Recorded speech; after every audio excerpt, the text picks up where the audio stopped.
Right now, we are in Chhattisgarh's Ambikapur constituency, which is, of course, a stronghold of Deputy Chief Minister T.S. Singh Dev. It's a high-stakes battle between Congress and BJP, but the million-dollar question is that can Congress retain power for the second time? And another question, which is quite rampant, about which Congress is quiet, but people are saying that will Congress get a comfortable majority? What if there is a repeat of what we saw in Madhya Pradesh? Joining me now is Deputy Chief Minister and veteran Congress leader T.S. Singh Dev. So thank you so much for joining on the Federal. How is the campaign, sir, really shaping up as far as you've been traveling for so long? It is in two phases. So the first phase will be winding up on the 5th as far as the campaigning is concerned. So hardly any time for those constituencies, constituency number 71 to 90. Right. And for the balance, there is a little more time, which is never enough. When you come to the last legs, there is never enough time to go everywhere, because people would like you to come everywhere. But one has to have been in touch with the people for the last number of years, last 5 years of this government, for example. So it's not as if you are getting just 10 days or 15 days or a month. You have been in touch, you have been doing work. You have delivered on counts. You have not been able to do certain things. You are aware of that. People are aware of that. And you know that people will take a call keeping all that in mind, the pluses and the minuses. So we move with that full awareness. So you don't think that there is a sense of anti-incumbency against the Congress government here in Chhattisgarh? Not the government. I would try to say that in all fairness and objectivity.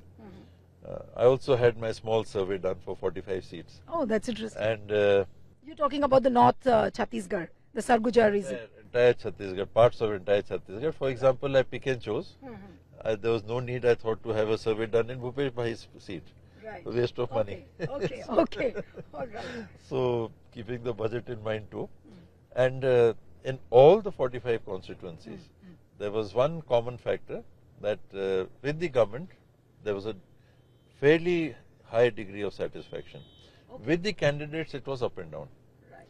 So you mean to say that there is an anti-incumbency against few Congress MLAs, but not against the government? That is what came out from those 45 constituencies I had surveyed. But you also denied tickets to about 22 MLAs. Your party has denied tickets. So those rebel candidates, will they not be a big challenge for Congress? Those things are always there. If there is an anti-incumbency, then the anti-incumbency is sort of balanced by whatever they might do in terms of damage. Everybody would not like to damage the party. They would like to continue within the fold of the party. They have careers beyond being just a member of the Legislative Assembly. If they could also assess that maybe some things have not gone quite as they would have liked, what we call anti-incumbency, so they would also feel, okay, let me bide my time, I'll stay with the party, work for the party, party will give me opportunities some way, and then we'll see if I'm active enough next time. Your own region, I'm talking about the Sarguja and this entire region where the Congress has had maximum number of seats. Now, what is the challenge you're really looking at? Will BJP be able to breach this bastion, which I may call your bastion? It is the Congress's bastion, and the entire Chhattisgarh region has given a large number of seats to the Congress, even when we were part of Madhya Pradesh. So this region has been a pro-Congress region for post-independence. This has been a stronghold of the Congress. So you don't see any kind of challenge here in your own region for Congress? There is always a challenge. Last time was an exception. 14 out of 14, that has never happened before, and it is difficult to repeat. You're saying it's difficult to repeat? It's never happened before. Even Bradman didn't score triple centuries every innings. So that sort of a thing. You are expecting some kind of a problem from BJP's end? They might breach the strong... They are an organized and a strong outfit in themselves. Even if they didn't win any seat last time in this region, they got votes. They got a sufficiently large number of votes, so it is not as if they are not there. They are there. The difference between who gets how much gives you the seat. It's not as if that other person is a zero. They are never a zero. Congress is not a zero. BJP is not a zero. what will happen in that particular constituency on that particular day. So that will make the difference in the number of seats which party gets. Why do the tribal why does the tribal population doesn't look very happy with Congress despite all the welfare schemes, all the development which has happened? There is a lot of resentment in the tribal dominated areas. What is the reason for that? I don't think so. I think the tribals have by and large been with the Congress, though there are surveys which also indicate that there is a 10-year shift. For 10 years in the tribal belt, votes go in a particular way, then after that there is a change.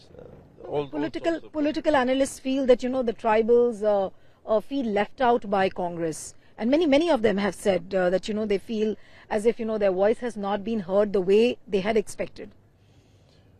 One major issue that was hanging fire was the framing of PESA rules. Right. The PESA Act has been there since 1996. But that has been diluted. It has not been diluted. There is hardly any state in the country, I don't remember any one, which provides for that particular clause which people want, right. The tribals want. And that is the consultation and consent. This just two words which are making all that and vital these difference. 2 words has made a difference. That 2 words is what they want. Right. And what people in government feel, government servants particularly, they advise that that right to consent, if it is transferred, then many projects may get held up, including roads and irrigation projects and this, that and the other. If some village somewhere takes a different stand, it may become difficult. Right. I am for consent. I am very clearly for consent because I do not feel that... that's a stand which you have taken, which is at variance with your own government. That is my personal view, which I have also put. When we took it to the cabinet, it was decided that for now, this is starters, we should not go overboard. Right. We should not go overboard. Let the Gram Sabhas mature. Right. We have given them 26 IPC sections. So even if it's your individual view, you said it's your personal view, but why is your view not being heard by the Baghel government? And why is it so difficult to convince them? The Baghel government, I am part of that. When we take a decision, it is collective. Then my separate view doesn't count because I am part of that consensus. Right. Eventually, cabinet decisions are in agreement with each other. Right. Only thing is to go a little slow on letting the Gram Panchayats, Gram Sabhas mature. Right. So I think to that extent it's okay. Right. We have also said that go ahead. We have provided for rotational chairpersons of the Gram Sabha. Are you confident that this is not... One male. Every year there will be rotation. There will be a fund of the Gram Sabha now, which was not there earlier. No, but you're confident that this will not pose a big electoral challenge for you as far as a tribal dominated area? It will not, because they've got a lot of powers even otherwise. Right. And in representation, if you see, right. In scheduled areas, which is supposed to be the tribal belt, right. All these posts are reserved for the tribal community. So every sarpanch is a tribal, every BDC president is a tribal, every district president is a tribal. So all these posts are reserved for the tribal community. How big is this OBC issue and the caste survey, which Rahul Gandhi time and again has been raising of late? How big is that an electoral issue in Chhattisgarh? It is a matter of focusing on this sentiment of the OBC community, right. That maybe we are being left out somewhere. It is a perception. What is the actual proportion of the population so that when you allocate funds, are the allocation of funds justified in terms of the percentage of population? Right. Many times we feel that, okay, the ST-SC population is 44-45%. So at least 44-45% of the budget goes to ST-SC schemes. But sir, I'm also told that Baghel government has done a head count of the OBCs, but that data has not been revealed despite the fact that the governor asked for it. What is the reason for that? That is again politics. Okay. The governor's office is playing politics. That's a politics between the government and the governor. Governor. Okay. The governor is supposed to be neutral, but he is appointed through the hierarchy of the BJP. the Prime Minister and the hierarchy there decides on who's going to be the governor. And lately they have been much more partisan than one has seen them earlier. There have been any number of governors appointed even by Congress regimes or UPA regimes. I have not felt them to be as partisan as they are now appearing to be. So that is one issue. Where the governor has misled even the people. For example, you are asking that he asked for the details of the OBC survey done by the government. What does he need to have that detail for? The governor is not to act beyond the laws passed by the Vidhan Sabha. He is supposed to say yes or no. He has no status to interfere in the decision-making process provided by the Constitution, which gives the right to frame laws to the House, to the Assembly or the Lok Sabha.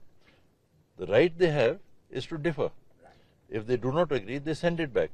If they send it back and it is passed again, then they are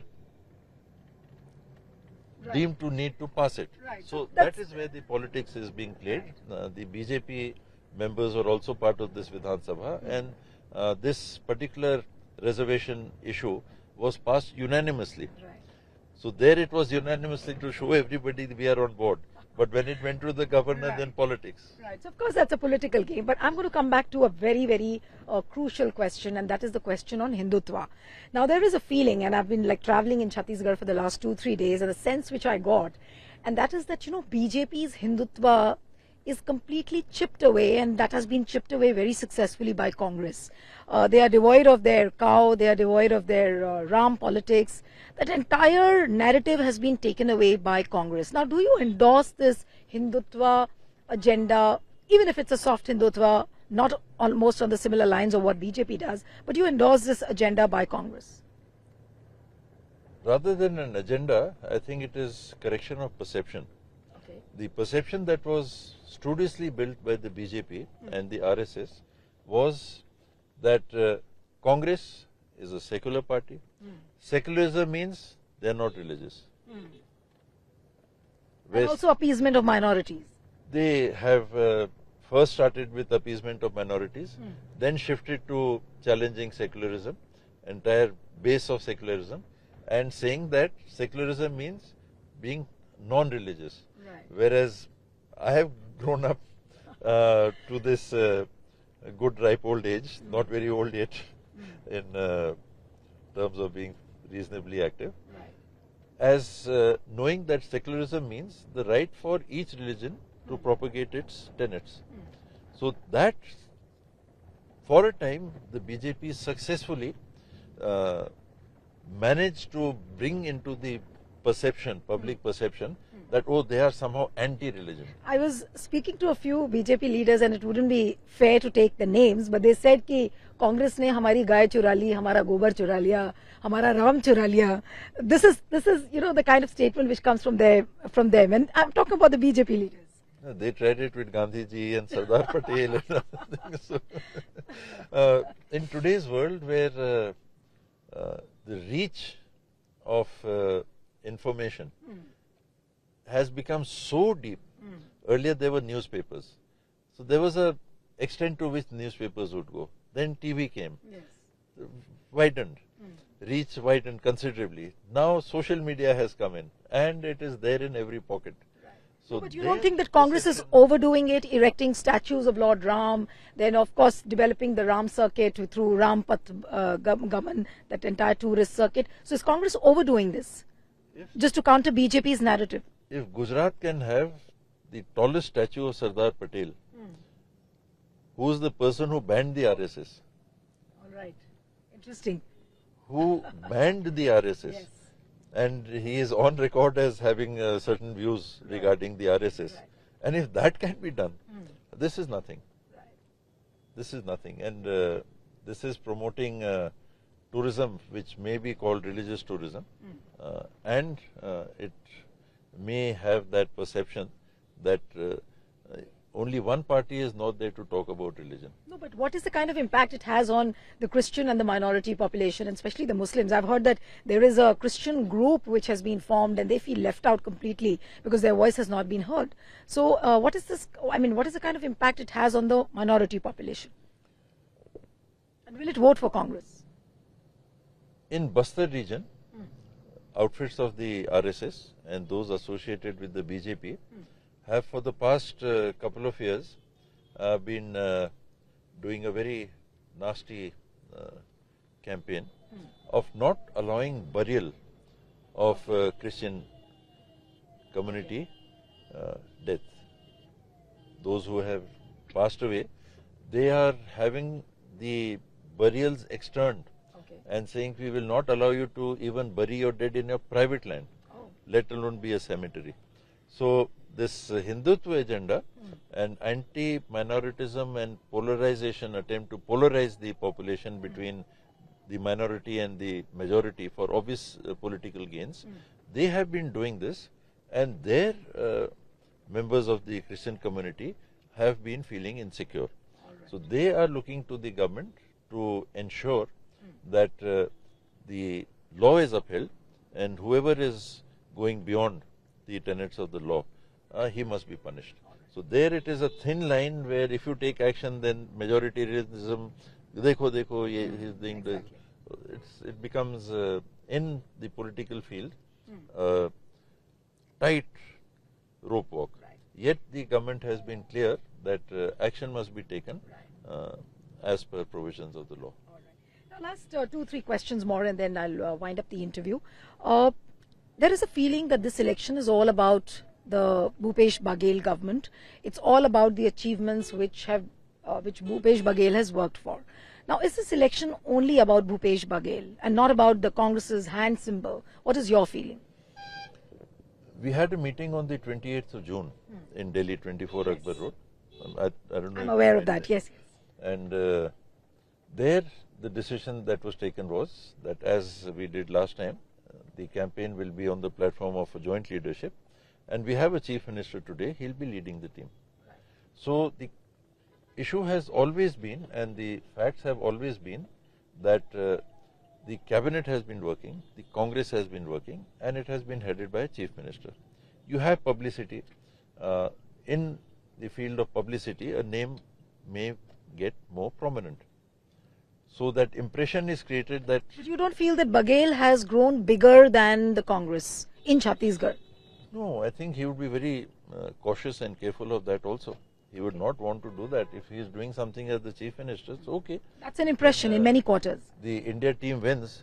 We say Kohli well done, Rohit Sharma well done. So that is the way things are easier to perceive. But he would be taking everybody along, and like we know in the cabinet form of government, it is everybody's decision. Everybody is equally responsible. But what about you? I mean, if Congress comes back to power, are we going to see T.S. Singh Deo as the chief minister? Because your chief ministerial ambitions, they are not a secret, and there was a rotation formula which was discussed in the party. Now, if the Congress comes back to power, are we going to see you as the chief minister? Ambitions apart, when the matter of appointing a leader of the opposition was concerned in the last term, there I had on my side what we call lobbied. I talked to Bhupesh Bhai, the seniors had lost, we had numbers of MLAs who were there, so if numbers mattered, then numbers were there. I asked him, Bhupesh Bhai, should I go ahead with this? He said, yeah, okay Maharaj, you go ahead. Then we were working together. So there I had made an attempt to place myself as a possible leader of the opposition. Eventually the High Command did give me that opportunity. For the Chief Minister, I never lobbied. I have never lobbied for the post of the Chief Minister. A lot of your supporters want to see you as the Chief Minister. That's perfectly all right. They want to see King of Sarguja as the King of Chhattisgarh. There is no King of Sarguja, but today... You're being humble. We belong to that family, and it is always there. People cheer for their hero or their family person or the person who was sort of, they pushed ahead. Okay, you go ahead on our behalf. So that's perfectly all right. So I have said it before. 11th December the votes were counted. 14th December we got a call, 13th December to come to Delhi. So just 2 days in between. So there's no scope for any lobbying or placing.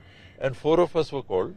So but you I haven't. did not ask to be No, called. but you haven't had any backroom talks for now. Like the Congress does have an edge this time. So what happens to your prospects? You have. I am absolutely clear after this experience of 2.5 years. I will not be doing. I'll make sure that I don't do anything. No backroom talking. The decisions are taken by the High Command. I'll leave it entirely to them. It creates a bad atmosphere and bad working atmosphere, and it's very difficult to, reply to the people, our associates and supporters, etc.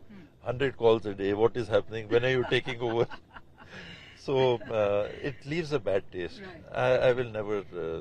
I'll make every attempt to see that And nothing. you will not join BJP on any cost. No party.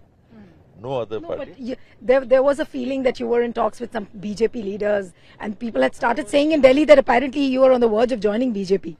I was never in talks with the BJP people, but there are common contacts. Okay. So at that point in time, it is true that many or almost all political parties, senior political parties, there was a reach out.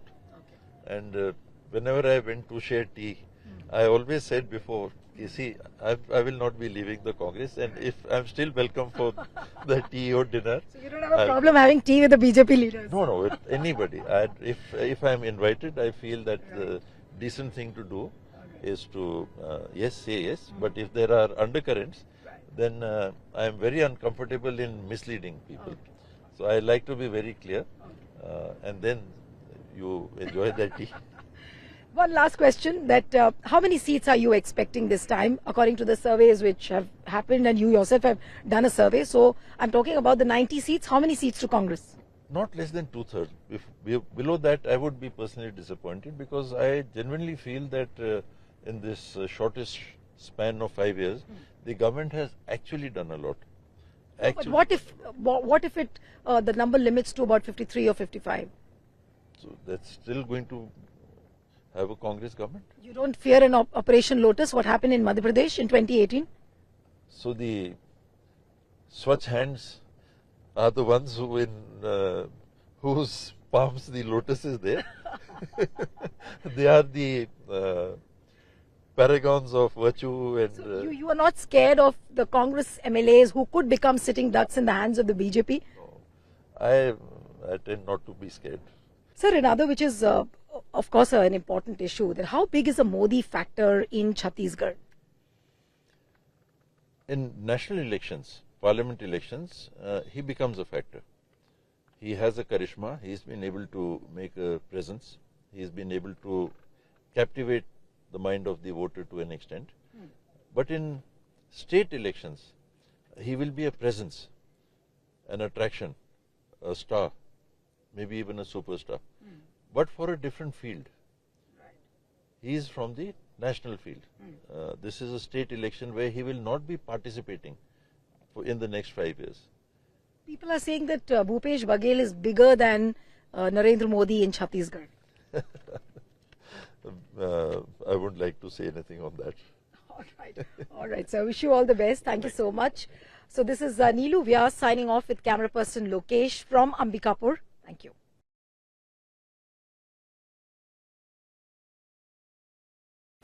Subscribe to the Federal's YouTube page for more news and updates.